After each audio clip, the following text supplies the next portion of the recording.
Good day, friends. I hope you're doing really well. This is Tracy Brown, and my team and I, non-diet dietitians, provide trauma-informed nutrition counseling so that you can feel safer in your own skin. So why is it hard? Why does it feel so hard for food just to be food and your body just to kind of be your body? And not saying that these things don't matter.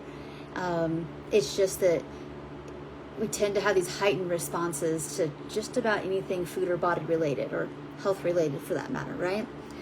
And that's one of my clients' biggest goals. They want food just to be food and to make a decision from like values and intentionality and just kind of go with it and not worry about what everybody else thinks about it. But here's the tricky part, is that all of us have things kind of overcoupled with food and body and health. We'll just call them associations, right? And if these associations, are mostly positive or neutral, we probably won't have a hard time kind of going about our day like, oh, I'm going to have more fiber. So if I don't like vegetables, I'll throw some thinner fiber in my water and get on with it and not have any feelings about that. Just kind of do it. Or why is it so hard when all you want to do is just have like a consistent meals to look forward to at the end of the day? But instead there's like a lot of emotion around it. Like if I do plan for these meals in the evening, it means I'm being hyper fixated and dieting.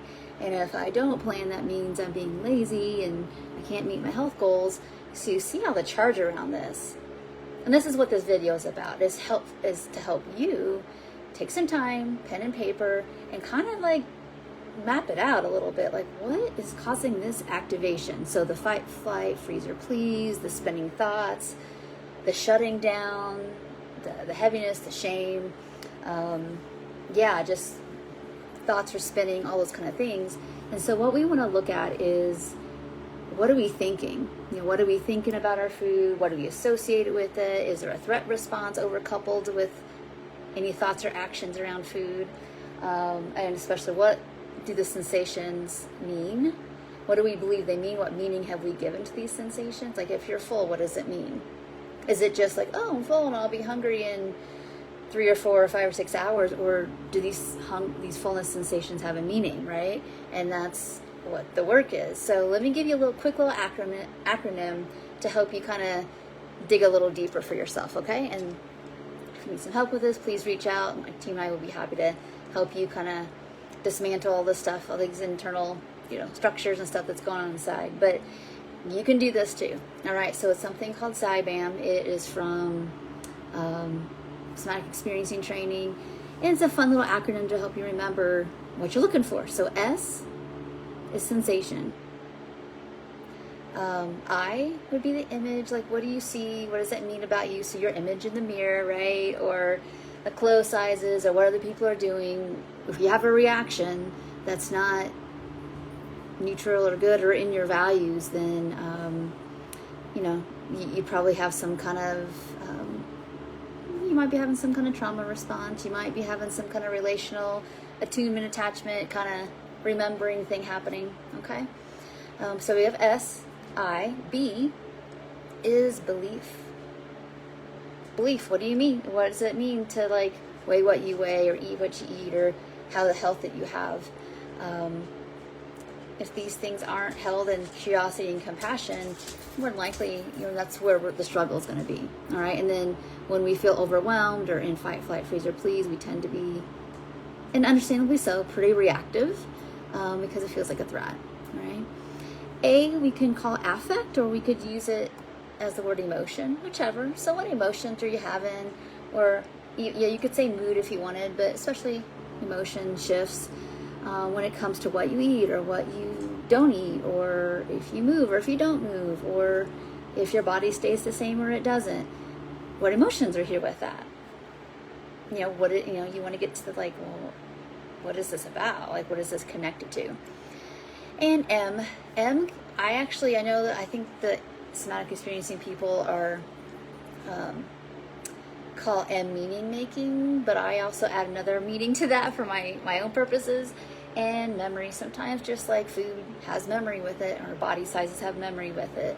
And so that's really important to understand too, because if if you're eating a certain food and it brings you to a memory and that's good, then yeah, you're going to be able to probably feel pretty stable. But if it brings you to not a great place, you're going to need, your insides are going to need some support, because you can't just ignore these things forever if you're going to heal. It's like, well, what is it that I need inside around this memory with this food to heal? Do we need to just uncouple this stuff?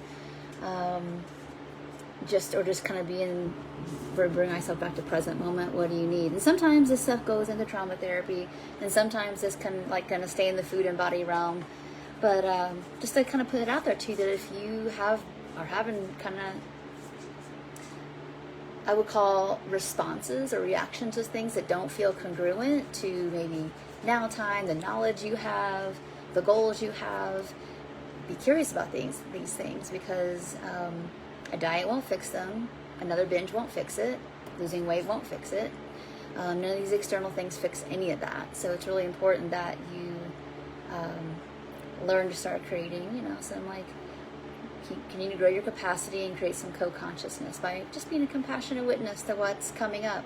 So I know this is a little deeper work kind of video, but I hope it's really helpful. And more importantly, we just want things to make sense. Like, food is supposed to be pleasure and connection and nourishment, and not something that takes up a lot of time. Even if we have a medical thing, it doesn't have to be the thing you spend 80% of your time thinking about in a day. I'd love it to be about 20% of people's time in a day, where they're thinking about what they're going to buy and prepare or microwave, what they're going to do, and eat it and clean it up, and wash, rinse, and repeat, and it not have all the big charge around it. Basically, that's the goal. All right. So thank you all so much for watching. If this video was helpful, please share it or let me know. If there's any other topics that you're interested in as well. And again, food, body image, health stuff, movement, nervous system health, healing, regulation, and remember, all of that happens in relationship. Without the relational piece to this, because we got all kind of wonky with our food and health and weight, usually in not so great relationship. This is where we learn these things, and so we need each other. We need safe people, safe circumstances to help us heal. So thank you so much for watching. See you the next time. Bye for now.